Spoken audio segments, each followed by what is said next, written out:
Hey girls, so it's time for an update. Some things have happened this cycle, and some of you that I talked to know about it already, but yeah, so it's been a rough couple days for me. I am on cycle day 2 now. So this will be for the 4th cycle actively trying now. Last month on day, I'm down in my basement because I have Fertility Friend up on my computer here, and I just didn't feel like printing it off to look at it while I use my camera to film it upstairs. So, okay, so I'm probably going to go ahead and show you my whole chart for this month. Normally I kind of chop it off, but I'll show you everything this month. Okay, so on 12 and 13 DPO, I got positives. And I didn't have a good feeling about them. And when I was pregnant in the past, the positive came up right away. And even though it was faint, it came up quickly. And these positives came more close to the end of the time period where you would see a positive. My lip is swollen here because I took my son to Tiny Tots today. It's just a little class for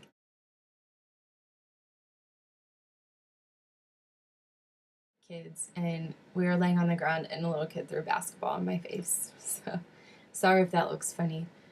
Okay, so anyways, back to what I was saying. So I had the positives, and then on 14 days past ovulation, pretty late at night, so almost 15 days past ovulation, I started bleeding. I had really bad lower back pains. It wasn't like crampy. It was almost felt like sciatica or something. I don't know. It was weird. But it was like kind of across my hips, and then like there would be some sharp nerve that would kind of go down. And that would happen, and it would last for like 30 seconds or so, and then it would stop, and then it would happen again. And that happened on the morning, 13 days past ovulation, like in the morning time. And then that evening is when I started bleeding. And so I'll show you my test here. I have pictures of them.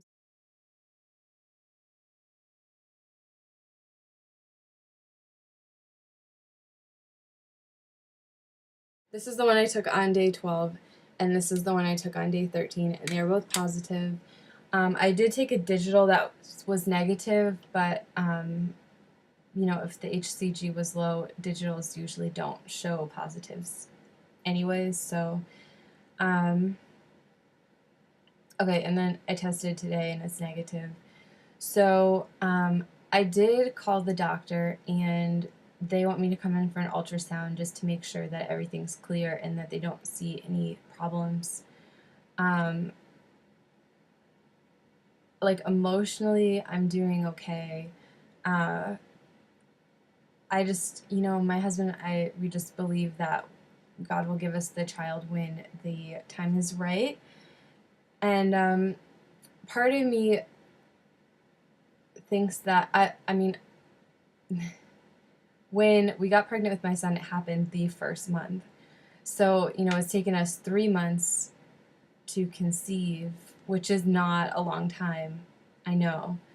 But when the first time it happens, like the first time you try, you just like wonder a little bit, like, you know, if everything is working like it should, especially since I'm breastfeeding still.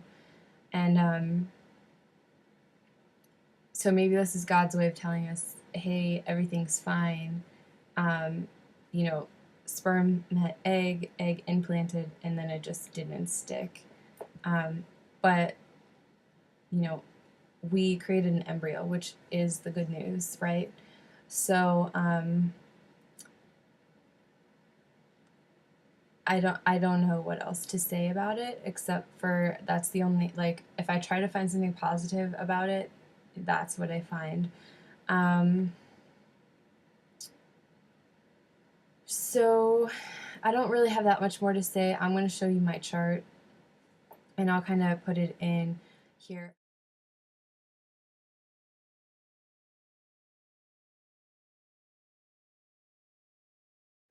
Just quickly, I'm looking at it, and it started to go triphasic on day 7 after ovulation. And then, so I don't know if that's when I would have implanted, but then it went back down. And then on day 11, there was another spike. So I'm guessing that the implantation happened on day 11, and then I had a positive on 12 and 13, and then 14 I lost it. So, um, yeah, I'm doing okay. I said, I had a weird feeling that, this wasn't it. Um, so yeah, I don't know. I guess maybe you just know. The only sign that I had that I was pregnant was kind of the temperatures looked different than they have. And my face broke out earlier than it normally does. Normally it does like right at the end of my luteal phase, and this time it did around 7 days past ovulation, so maybe I implanted then. Um, yeah, so I guess it's hard because I've always heard like miscarriages aren't um, like the mother's fault. Like, you didn't do anything to cause it. But when it happens to you, that's all you think about. Like, did I do something to cause this?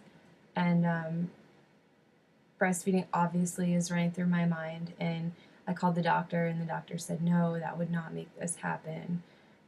So I guess that's good. I'm going to call a lactation consultant too and talk to them. And then the other thing, one of my friends has had repeated miscarriages, and she's carried 2 pregnancies now as well.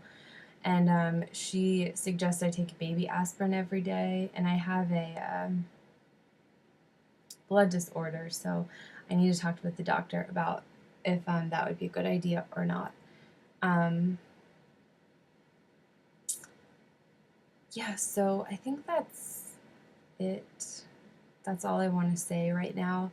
I'm having an ultrasound tomorrow at 10:45.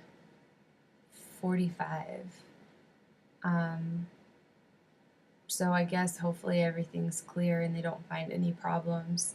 Um, so that's all I know for now. So we're going to keep trying, and I'm going to take it easy on the charting this time. I'm only going to temp from about day 10 to confirmation of ovulation, and then I'm done temping because I don't want to see my temps in my luteal phase, and there's no point in doing it when you're on your period. So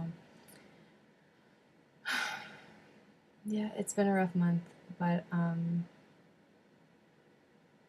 don't know. What can you do? So yeah, that's all I have right now, girls. I'll talk to you later. Bye.